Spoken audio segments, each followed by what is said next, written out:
Hello అందరికీ. మా నాన్నమ్మ వాళ్ళ ఇంట్లో పనస చెట్టు ఉంది. ఈ చెట్టు పెట్టి ఆల్మోస్ట్ 15 ఇయర్స్ అయింది.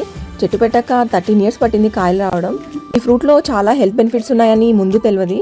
ఇంట్లో కాయలు స్టార్ట్ అయినప్పుడు దీని గురించి రీసెర్చ్ చేస్తే తెలిసిన విషయం ఏంటంటే విటమిన్ సి, పొటాషియం, ఫైబర్ ఇంకా ఎక్కువ ఉండడం వల్ల డైజెషన్ ప్రాబ్లమ్స్ రాకుండా ఉంటాయంట. దీనిలో యాంటీ ఆక్సిడెంట్స్ ఎక్కువ ఉండడం వల్ల క్యాన్సర్ని ట్రీట్ చేస్తుంది. ఇవి తింటే షుగర్ లెవెల్స్ని పెంచదంట. ఈ చెట్టుకి ఎవ్రీ ఇయర్ ఆల్మోస్ట్ 50 కాయలు వస్తాయి. ఈ చెట్టు పెరగడానికి ఎలాంటి పెస్టిసైడ్స్ కానీ కెమికల్స్ కానీ యూస్ చేయలేదు. న్యాచురల్గా పెరిగింది ఇంత పెద్దగా. దీన్ని కట్ చేస్తే తెలుస్తుంది బాగానే ఎఫర్ట్ పెట్టాలి అని. మంచిగా హ్యాండ్స్కి నైఫ్కి ఫుల్గా ఆయిల్ రాసి కట్ చేయాలి, లేకుంటే అంత గమ్లాగా అతుక్కుంటుంది.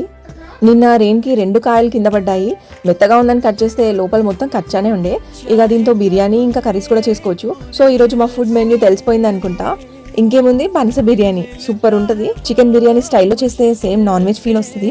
మీకు పనస ఎలా తింటే ఇష్టం కామెంట్ చేయండి.